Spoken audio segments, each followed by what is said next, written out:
Hello, and welcome to Retrospective Cinema, a podcast wherein we'll endeavor week after week to see the full filmographies of chosen directors. We'll interpret, critique, and discuss. I'm your co-host, Ryan Saylor. And I am your other co-host, Annie Morell. And this week, we leave the world of docufiction in favor of Fellini's Amarcord. Here's a clip.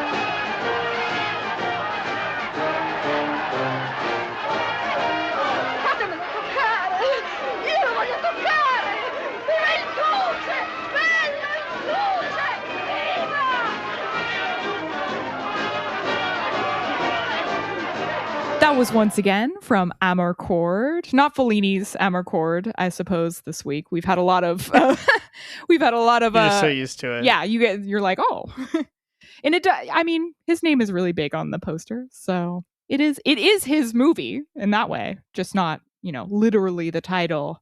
But anyway, this was a first watch for me. This was a rewatch for you. I'm curious to know if anything changed in your feeling. I know you quite liked this one the first time you watched it. Yeah. So I saw this for the first time 6 years ago. So it's actually been a decent amount. I felt like I'd seen it relatively recently, but time flies, I guess. At the time, I just adored it. I was, head over heels for it. Spoilers, still am. I think this is just brilliant. But it is interesting coming to it in context, because I think it felt really refreshing, for lack of better phrasing. Not that, I haven't enjoyed the last couple. I've been definitely a big proponent of some of them, especially Satyricon. But the simplicity of this really did appeal to me at this point in the career, because I was like, I can just enjoy this. Just a little bit of info. Amarcord is a fake word. I've always said it was a portmanteau. That's actually not quite right, because apparently it's the full words put together, whereas portmanteau you have to shorten things. So it's technically I learned this word this week, univerbation. Yeah, I read that too. We're learning, right? I think it's Amarcord would be the actual, if you spaced apart the words. And so put together, it's essentially if the English title was like irremember for I remember, that kind of thing. Yeah. It's semi-autobiographical, takes place in the 30s, although specifically doesn't give you an exact moment in time. Although it does give you a snowstorm, that if that happened, you could probably look that up. But I guess I did not. Otherwise, we get more of Fellini's childhood and more dreamy past reflection, but this time simpler, more comedic, and much more accessible. So I was excited for you to see this, because I kind of think it is, we talked about this off mic, the new Fellini, at this point in his career, making an old Fellini film. And I'm hopeful that it resonated with you in the way that it connects to me. Yeah, I like that phrasing of it. It does feel like it harkens back to his early career. Before we go any further, we are a full spoiler podcast.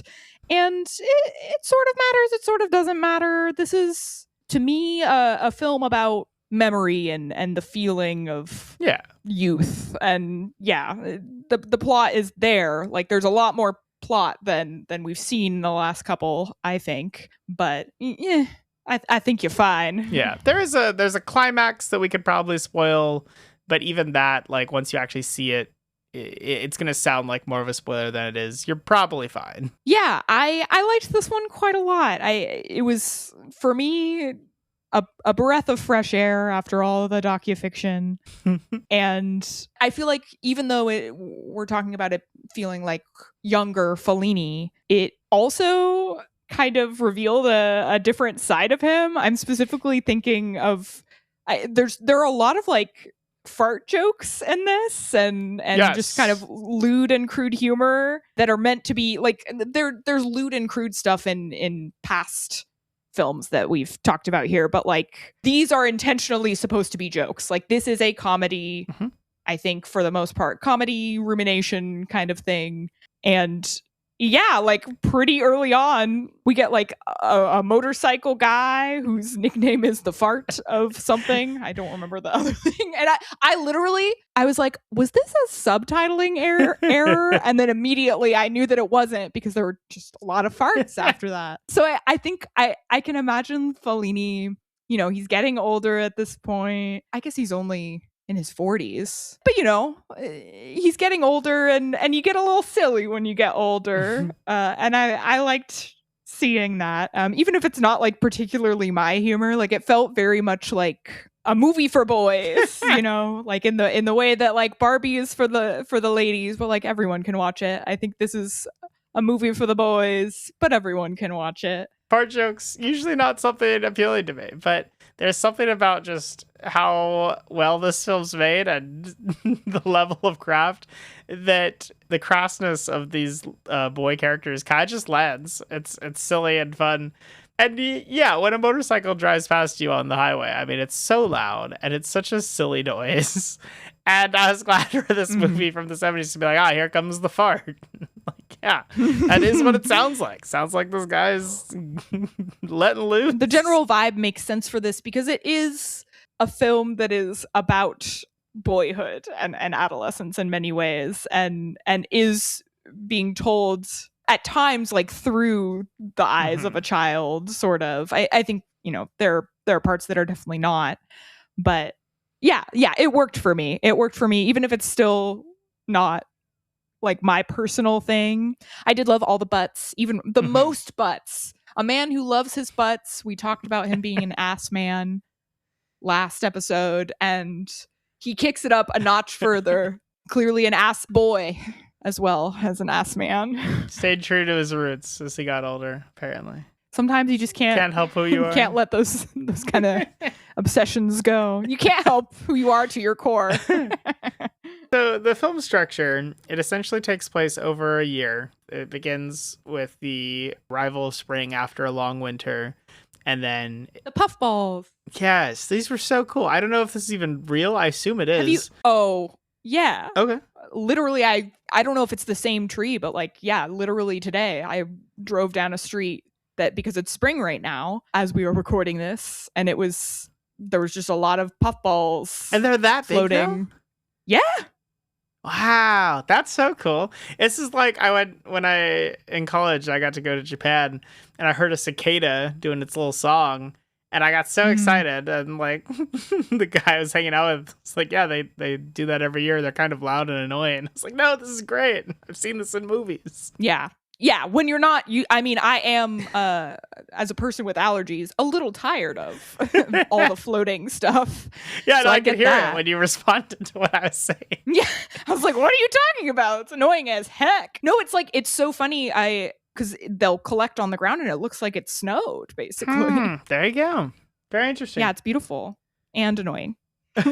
Well, anyway, so it begins with this, and eventually it ends with this. It spans about a year of this boy's life, and it's a foundational year. He starts as a boy and ends as a man, both figuratively with the things he goes through, although he's still, obviously budding by the end of it. And then even symbolically, like he starts in shorts, ends in pants, that kind of thing. And so, yeah, I think it is just the experience of kind of looking back on, like, when did your childhood end? Like, we all talk about, there was some last time that you and your friends sat down on a hill and talked about life, and you didn't know at the time that it was over, like that you were about to grow up and things were going to change. Like, that is a universal thing of not knowing right when it ended. And I think that's what this film is trying to find right when childhood ended for Fellini and making a film about that. And so it weaves in all of these stories that may or may not be true. They're all just memories, and sometimes they're memories of memories or memories of someone else telling a memory. So there are several layers between what we're hearing and objectivity, and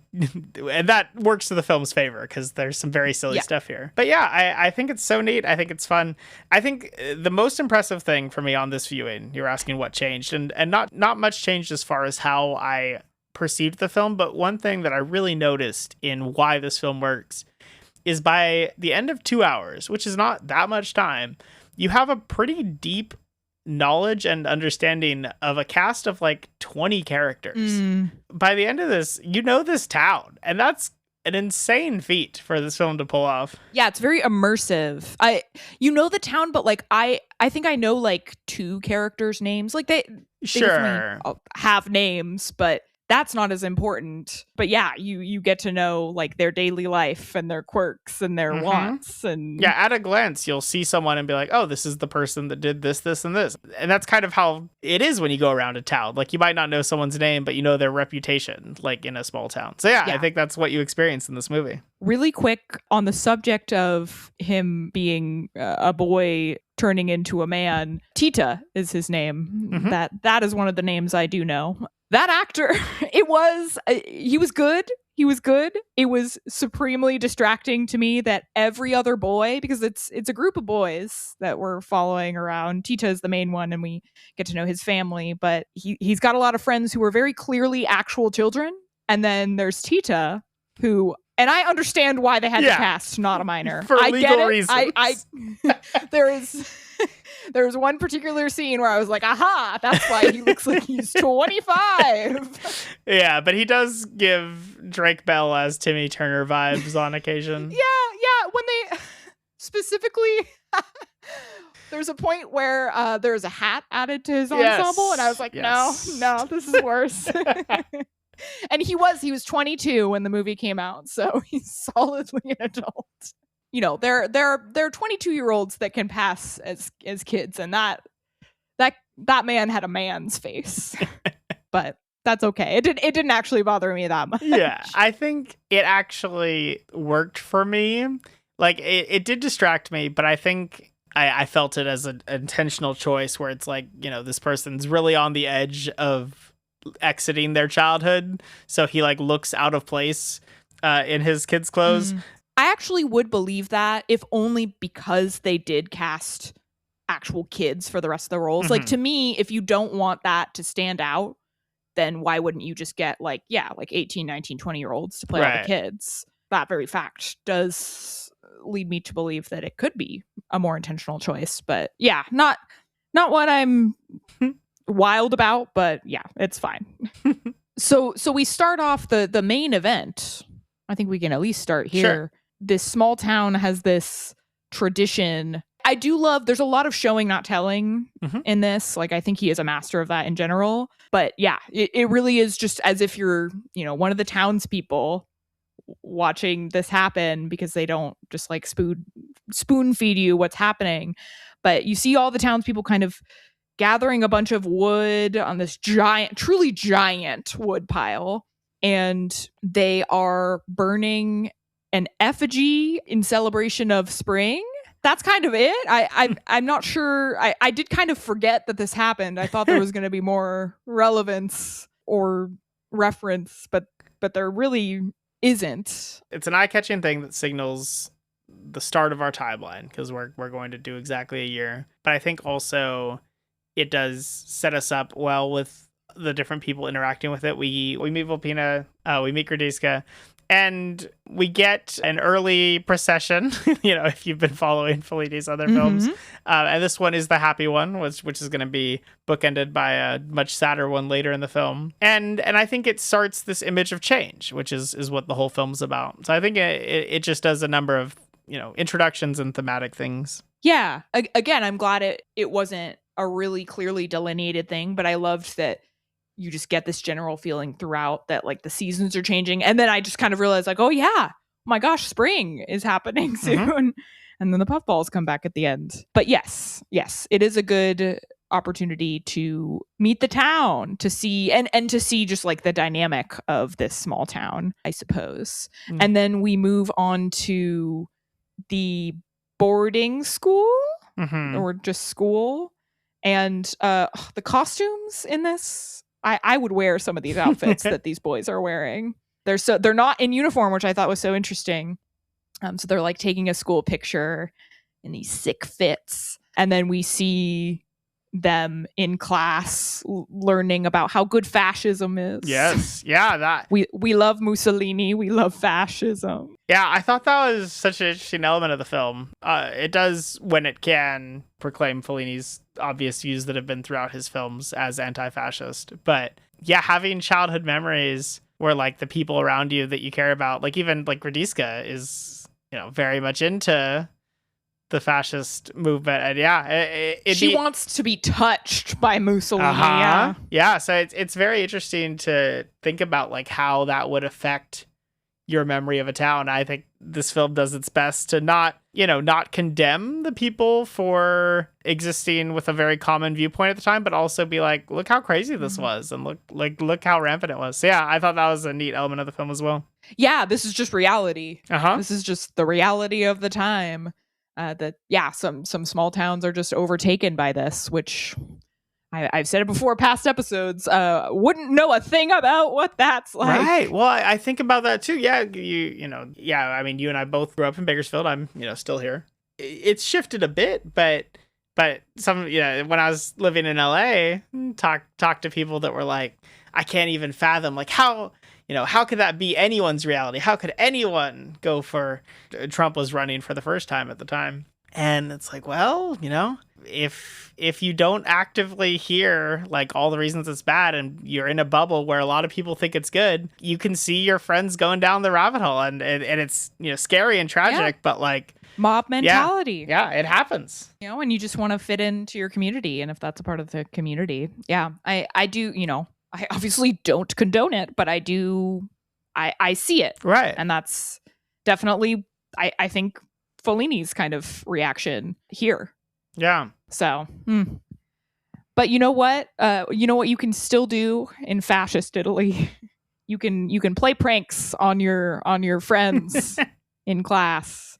The most elaborate prank I think I've ever seen. I thought you were about to say the most elaborate way to do this, and I was going to ask what other ways you've seen this done. But yes, no, it is quite an elaborate prank. Yeah, so it's like I don't even know. This doesn't really matter, but I feel the need to describe it. So this group of boys is pranking one of their friends that's up at the blackboard trying to do this math problem at one point, and they have crafted a telescoping pee ramp. Yes. Essentially. And one of the they all pass it, they all telescope it out to the front from the boy who is peeing, and the boy pees in this little like very long cone, and it leads to, his classmates' feet, and then everybody laughs, and the teacher's like, "Oh, what'd you do?" Which I was like, "Look at his pants, girl. It's a setup. Come on." It's a setup. He's been had. You never seen this trick before? My client is innocent. No, I think this scene is a great example of how this film works. The idea of a boy from the back of the class peeing in a tube to prank his friend as he does a math problem, like that could be in any bad comedy. If you're listening to this and you're like, that sounds like a film I don't want to watch, I get it. But like, you're seeing the boys' faces the whole time. It's shot on like this tracking shot that goes from the back of the room to the front and like lands there. There's just such genuine craft the whole time that even it's the most art house pee joke you've ever seen. You just can't help but respect the craft going into this. And I don't think the film is wanting you to be like, boys will be boys. Like, it still understands that this is bad and that they shouldn't be doing this, but it's also putting to celluloid like reality. Like, the boys do very dumb things, and we can look at it beautifully. Like, it doesn't have to be relegated to film that is quote unquote lesser. Yeah, we're capturing life. It's not the same, but like American realism. Like, oh, we're just capturing like how it was, how it is. Yeah, and that's how boys were and are, and we see a lot of I was surprised that this boy, and again, I'm not a boy, I never was a boy, so I guess I don't understand this dynamic, but I was like, oh, that's the outcast, like that's not one of their friends, and no, it totally is. And how I know that for sure is that later on there are four of the friends are in a car all masturbating together. They're all circle jerking. Well, no, not a circle jerk. That would be they'd be touching not each a other circle at that jerk because point. you've got to specifically they're all individually working, but they're giving fantasies to each other. And I literally missed a line or two because I was laughing so hard. The one boy's trying to talk about this woman he saw, to like get his friends going, talking about where she was. I think he says like, at the square or something. Anyway, the other is like, wait, which one are we talking about? And like, that just killed me. Just something about the delivery. He like cracks open his eyes and pauses. And yeah, it was just so funny to me. That, and then whoever was in the passenger seat, like put their seat way back. So he's basically laying on the other boy that's in the back seat. It's just such a hilarious image. Yeah. Boys are weird. Yeah. Well, yeah. I'm not saying you should get with your friends in the car and do this, but I am saying I've been a teenage boy and I understand. Sometimes you gotta go out in the garage. You gotta get a few of your buddies. And the fact that it just cuts to this scene also is hilarious. There's such great editing in this movie. Oh yeah. You just spawn in on this scene. Mm-hmm. Does it cut from when Tita's giving his confession? Actually, yeah. So early on, he's in confession with this Catholic priest, and they don't have a confessional, which I was like, I would not be into this. Like, I like the idea of going in a little people booth. There. Like, He's like doing other work as he's trying to take the kid's confession. They're consulting with him, and mid-sentence he'll be like, yeah, this one. And then he'll be like, go on, your sins. But the priest is specifically asking him, like, do you touch yourself? And he says, you make St. Louis cry when you touch yourself. Because he says, you make the saint cry, and it cuts to a statue of the saint. I don't think we've seen, like, he's definitely made comedies. Right. But but this is a whole nother level. Yeah, it is. And comedic bits that I think are still around today, which is pretty cool. Yeah. Clowning may not be around, but fart jokes are still around, that's for sure. Also, clowning is around, just not in the mainstream. But anyway, there you go. Not trying to get Chalamet here. Yeah, this is another, like, I feel like you see this type of shot all the time, and maybe it already existed before this, but a little before that, the boys are all pressed up against the glass of some restaurant. Yes. Like, their faces, their lips are just squished on the glass. It's very funny. We haven't talked about the narrator. There is a narrator. Yeah, and he's great. And he is great. The first time he came in, I was like, uh-oh, secret docufiction. Yeah, when he showed up, I was like, I could feel in the force, like, you have a negative reaction somewhere else. But I was like, she'll work it out. It'll be fine. And it was fine. I was okay with him. Is he supposed to be Tita older? Oh, is he kind of or one of the boys? So, but I see what you're saying. But he has a job. Like, he says, I'm a lawyer. So I thought he was kind of his own, just somebody that probably Tita / Fellini ran into in life that told him all these stories. I think he's just kind of here. But yeah, who knows? Yeah, and then we have then Il Duce comes to town. Mussolini comes to town. Ah. And it's cult-like. They have a huge floral portrait of him that they bring out. And there's this awesome moment where there's a lot of kind of dreamier sequences in this again. He's still on that. And the Il Duce giant flower portrait talks like a puppet. Like, his mouth moves and talks to Tita at one point. And yeah, it's really... It's it's the first turn into anything dark, I think, so far in this story, because, we know it's the 70s, they knew it's the 70s, it's 1973.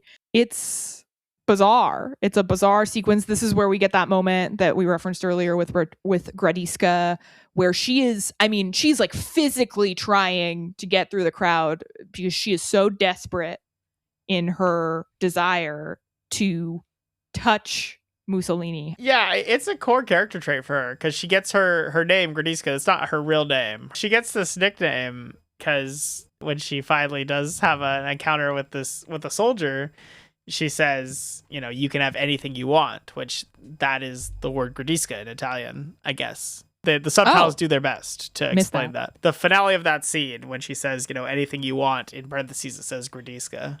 Because, that, like, what she's saying is... That makes sense. bad. Okay. Yeah, I did love that sequence of her, like, just before the soldier is supposed to come in to the room. She's, like, trying to figure out how, like, what pose and what level of undress is sexiest. Yes. The whole time, she keeps her hat on, which I thought was hilarious. She's like, gotta keep the hat on. Doesn't matter how naked I'm getting, keeping the hat.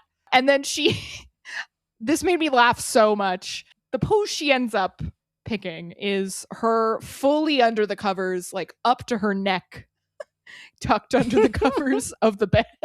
Yeah, very, very funny sequence. I liked her. And then at the end of the movie, though, I was gonna say she does ultimately marry a soldier. So yeah, she's so enthralled with it. It's a core trait. Yeah. Yeah, and then we get this, it's right after this, which I think it's intentionally supposed to be comparing these two kind of moments, but there's a guy, just some other guy in the town who starts telling this story about how he charmed this guy's 30 concubines. Just 28. Into Just 28. Oh, so sorry. 28 out of 30 of the concubines. He charmed them into sleeping with him. Yeah, it's the sequence of the film that is the most clearly not true. It's also the most problematic, which I think kind of worked well because it does feel like, you've ran into a old guy at a party that you're like, wow, this story is going south. I think it's the same guy. I want to say it might be a different guy. I truly don't remember, but there's a line that I also thought was kind of funny, even though it's messed up. Someone says, she must really love me. She offered me, quote, posterior intimacy. Never heard it referred to in such a way. Very fancy. Before we leave fascism too hard, there is an interesting comparison going on. I think the film does a good job of showing another thing of how fascism kind of affects society is that all authority becomes authoritarian. Definitely his teachers are very commanding. Mm-hmm. The way the authority works in this film is very aggressive. Yeah. And we especially see that with these soldiers that take Tita's dad. Tita's dad has his own issues, but he is very anti-fascist, explicitly so. And so he gets grabbed at one point and they're saying like, oh, why don't you do the Roman salute? He's trying to get out of it. And they're like, well, why don't you say that? Like he hasn't done anything wrong, which I think is key, but he won't do the fascist things. He won't do the hand signals. He won't do the words. And they're like, you can go if you just do, drink to Mussolini. It's scary. Oh, and they make him drink castor oil. And they're basically like, you're sick. You're sick. I think they say something like, you're sick, so you need this. Like, this is what we give to kids when they're sick. And so, like, you need this because you're clearly sick in the head for not loving Mussolini. Oh. Yeah, it's another rough, kind of darker turn of a scene. We focus in a lot on Tita's family. Like, we just talked about his dad. His mom is a pretty major character, though more near the end. And the whole family goes to an insane asylum to pick up Tita's uncle. Mm-hmm. And I would love to know your take or your interpretation of what in the heck this whole sequence was, because they pick him up. He's clearly he's doing okay, but he was there for a reason, and they're gonna take him to this farm and have lunch and hang out, I guess is the idea. And then he ends up climbing a tree and yelling over and over again just the phrase, I want a woman. He doesn't elaborate or say anything else. And then anytime anyone tries to go up in the tree to help him, no matter who it is, strangers, his family, he throws rocks at them. And he also keeps rocks in his pocket, which we find out. That's what I was going to say. First of all, Chekhov's rocks. Because before we get to this tree, he's like, look at these stones I keep in my pockets. And they're like, how many do you have? He's like, I'll never tell. Yeah, he has a seemingly infinite amount based on where the scene enough to goes. take you all down. Yeah. So, shout out to Chekhov. Anyway, yeah. Well, I think this is a part of memory. You know, that there are lots of things that are funny. I have, you know, without getting into too much family drama, there's someone in my family where we'll tell stories and people are like, "Oh man, I wish they were in my family. That's so funny." And it's like, well, it is funny to tell you about it, but it's not funny to experience. It's like I can tell you the highlights and it's funny to tell you. Yeah. And so I think Fellini's just being very honest here. It's like if this was someone in his life, like there is comedy. Like this is a funny story to have this guy hurling rocks from a tree being like, I want a woman. Like it is funny to watch, but at the same time it's very sad and very dark. And people do get hurt. Mm-hmm. Yeah. People do get hurt. Because they are rocks being hit on people's heads. And so I really respected this scene. And maybe it's because I have, you know, not to this extent, but a little bit of skin in the game. But I think that's how it is sometimes. You can have these stories that are very funny and that you're welcome to share with people. But also when you think about it, like there is tragedy there and it is sad. So yeah, I think that's just, it's a part of life. And I actually appreciated seeing it here. I did think it was kind of funny. The way that this resolves is ultimately the whole sequence of them being like, we're leaving. Like he'll come down if we act like we're all really leaving him. Mm-hmm. And they all get piled into the car. We're like, aren't you going to come? We're leaving. We're going. And then they pull around like to the back of the farm. Mm-hmm. And they ultimately call the asylum. They call the hospital. And the hospital sends some folks to come get him. But specifically, there is a very short nurse that ultimately successfully gets him out of the tree. And I thought, well, yeah, he said he wanted a woman. Yeah. And it's that's the first woman who tries to get him out of the tree. So, mm-hmm. And that's our like big summer sequence, I would say, is this like visit to the farm. Like it's very sunny. Again, I realized after like, oh yeah, it's summer now. This is something you would do in the summer, is go and like have a picnic somewhere outdoors, which is what they do. And then we start getting one of our first animal encounters. There's a scene with a lot of fog. And is it Tita? Is Tita the one who comes upon the white bull in the fog?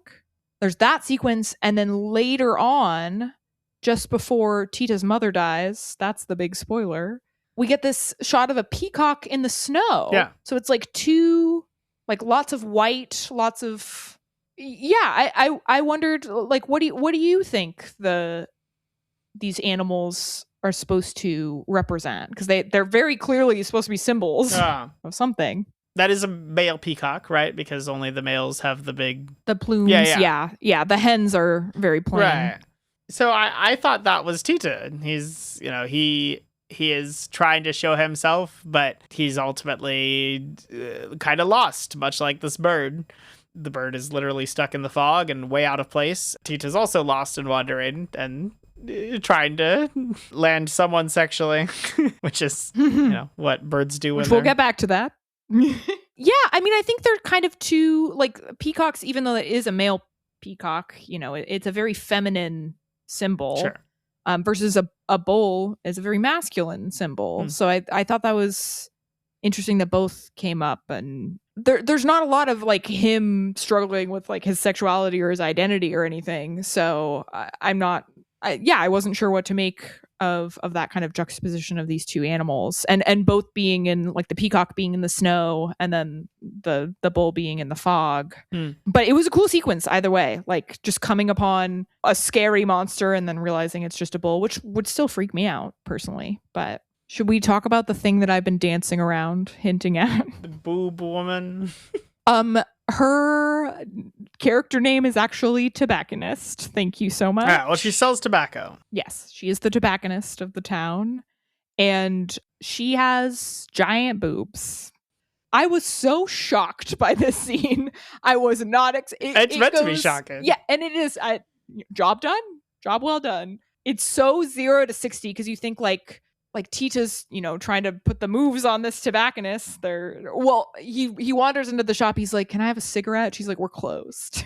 It's like, can I just have one cigarette? He's being showman-y and trying to pick her up. He's trying to be flirty, and then he's like, I bet I could pick you up. And she's like, I bet you can.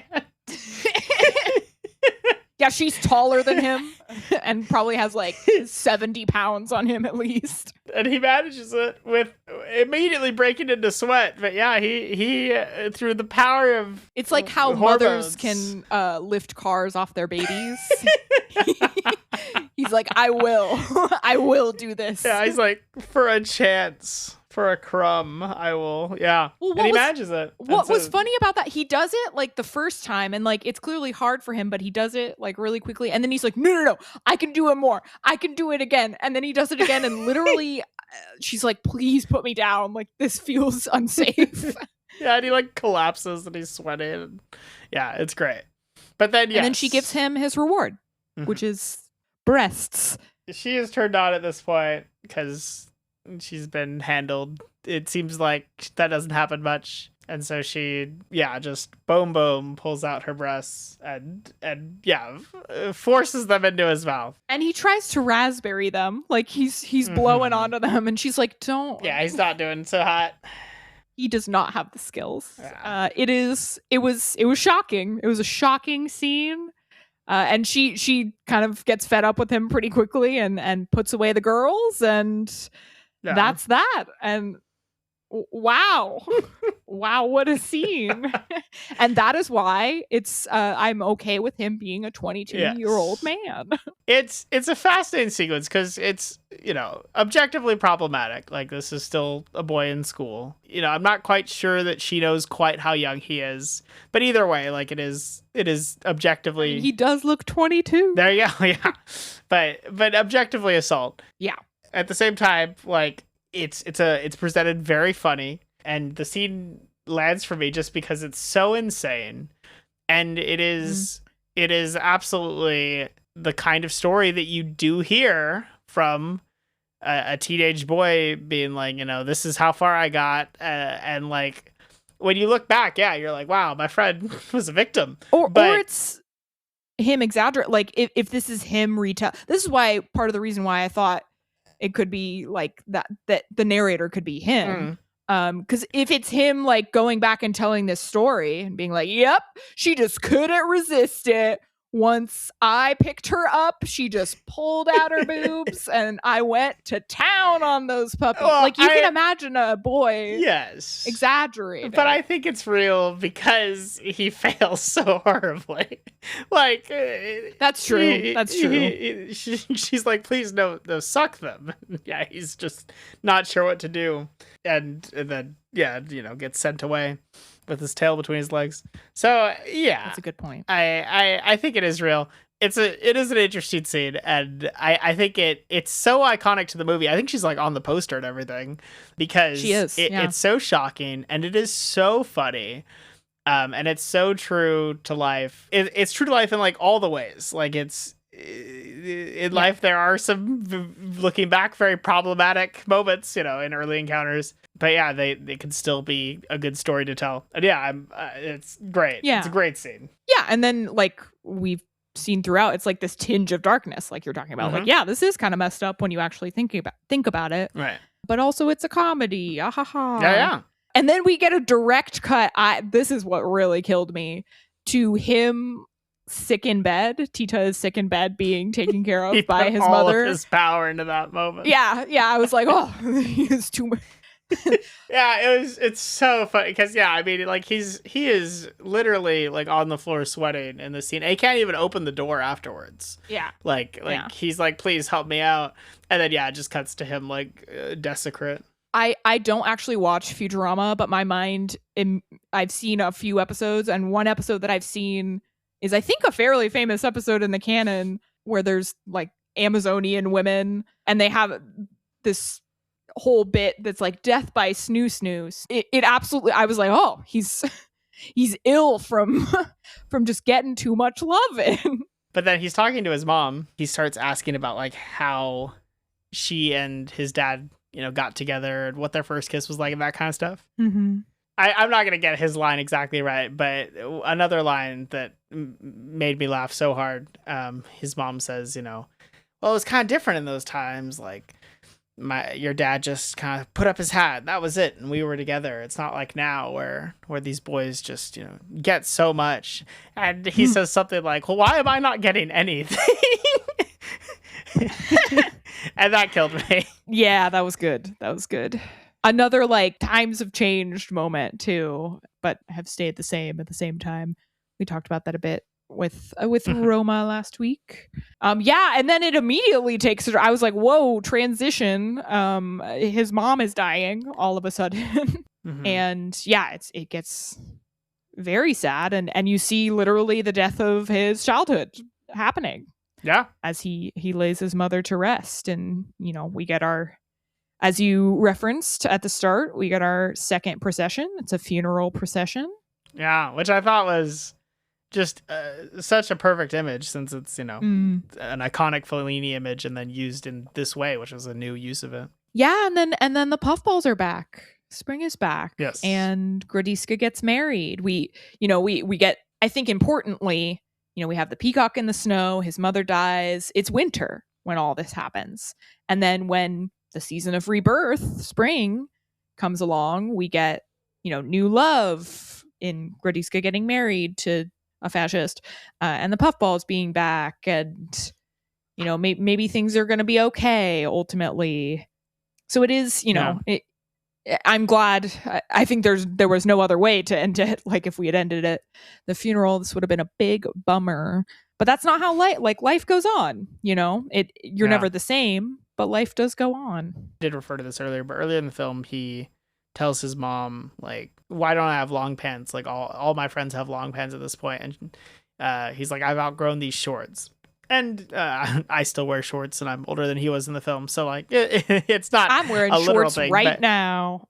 Same. It's very hot in May. But yeah, in that final scene, he has long pants for the first time, and he has it signals that he's transitioned into maturity, into adulthood.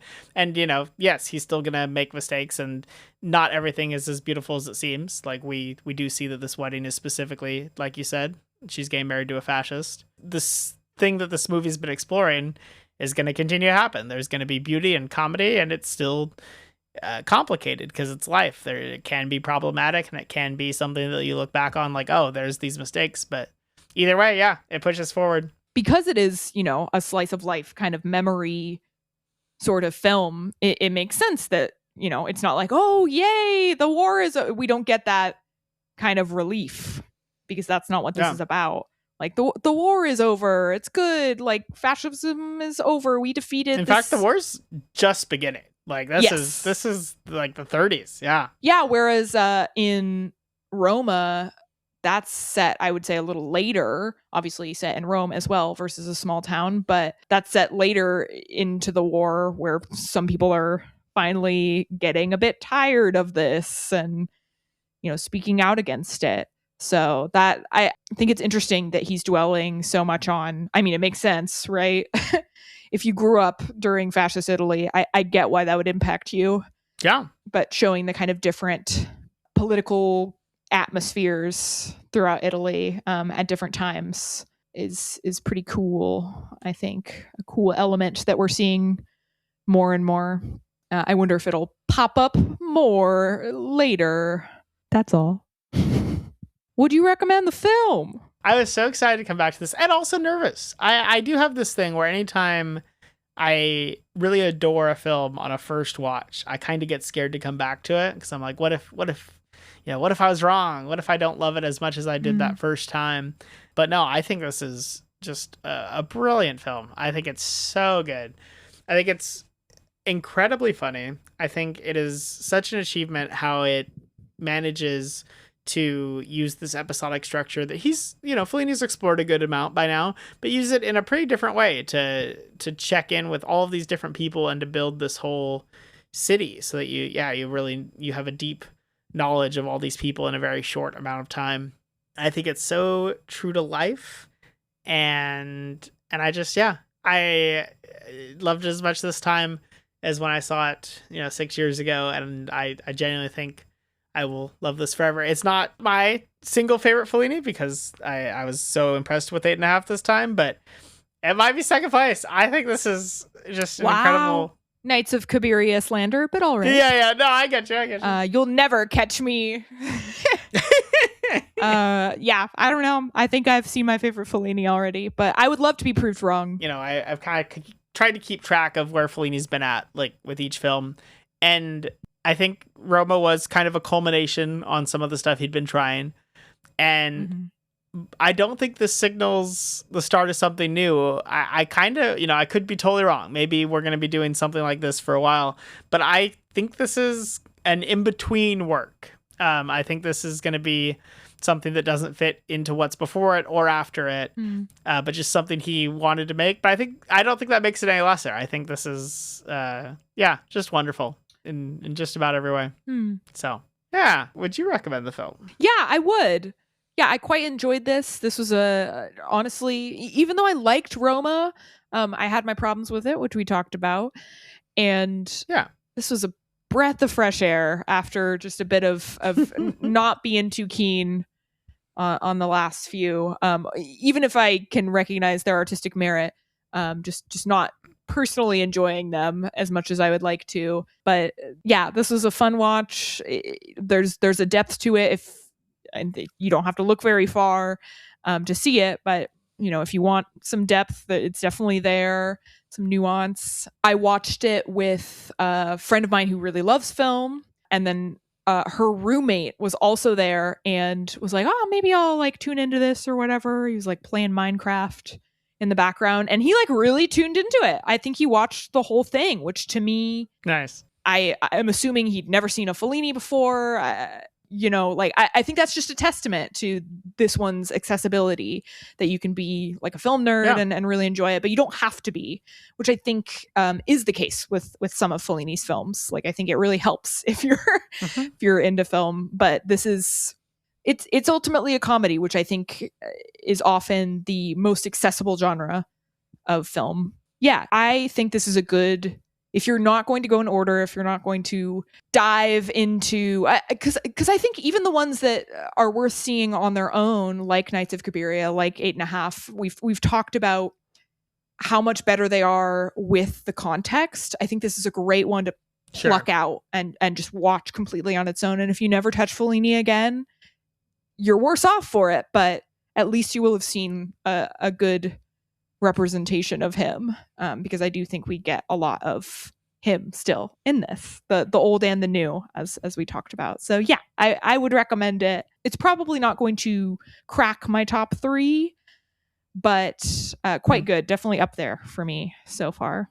Yeah, I so agree. I forgot about that till you just said that, but I so agree with you that you could totally start here. I actually think it is a pretty good flavor of both the old and the new Fellini. And yeah, this actually is, which, part of that is all rights issues and everything. So there is that. But this actually was the first Fellini in the Criterion Collection after they reset their spine number. So in a way, this is what Criterion considers the starting point. Me too. Criterion sponsor us. Come on, Criterion. I'll take a Movie Madness sponsor, local sponsor to me. Oh yeah. Come on. Nah, they probably don't have money to give out. I have Maya Cinemas. They're I love the Is Maya. that independent? It's good. It's a good theater. Maya's independent. Hell yeah. I did not know that, but I do remember it fondly. It's a good theater. MPX, yes. This cinema has huge screen and Dolby Atmos sound. I love the intro. I hope it never changes. Well, if you agree or disagree with anything we've said here, you can reach out to us. We have an email, retrospectivecinepodcast@gmail.com, although that seems to be no one's preferred method of contact for us. No one uses email these days. What were we even thinking? But I'd love to hear from you in there. Yeah. Anyway, you can also comment on Spotify, which we talked about last week. And rate us. Yeah, give rate us 5 stars. If you're here... Yeah. Truly, if you're here in this point of the episode, it means you're a fan, and I would like to know that through stars. I know, everyone's like, smash that like button. It helps with the algorithm. I know we're all tired of hearing it, but unironically, being on this side of things. It helps with the algorithm if you do that for us. So we'd appreciate it. I get it now. Yeah. We also have Instagram and TikTok at retro_sin, CIN. We have Letterboxd. I'm at Ryan Loves Film. And I'm at Annie Morell. Next week, we head into Fellini's Casanova, which is the title. Again, that is the title. Again, no, I mean, I know what a Casanova is, but other than that, I don't know what this one is going to be. I'm really interested. I'm going to predict that this is going to be like Satyricon. That's my guess. But really? Oh, it does. Well, I mean, I literally know nothing other than the title and the poster, but the poster looks like it could be from Satyricon. The poster looks it's got Donald Sutherland. What? That's cool. Second actor I know. He's Casanova. A lot of horror films are coming out right now. I'm gonna go see. I was supposed to see Hokum last night, but that fell through. So there'll probably be a Hokum review up sometime after this episode airs. Soon, I hope. But yeah, whether you're checking out Hokum, whether you're also figuring out what Fellini's Casanova is about, happy watching.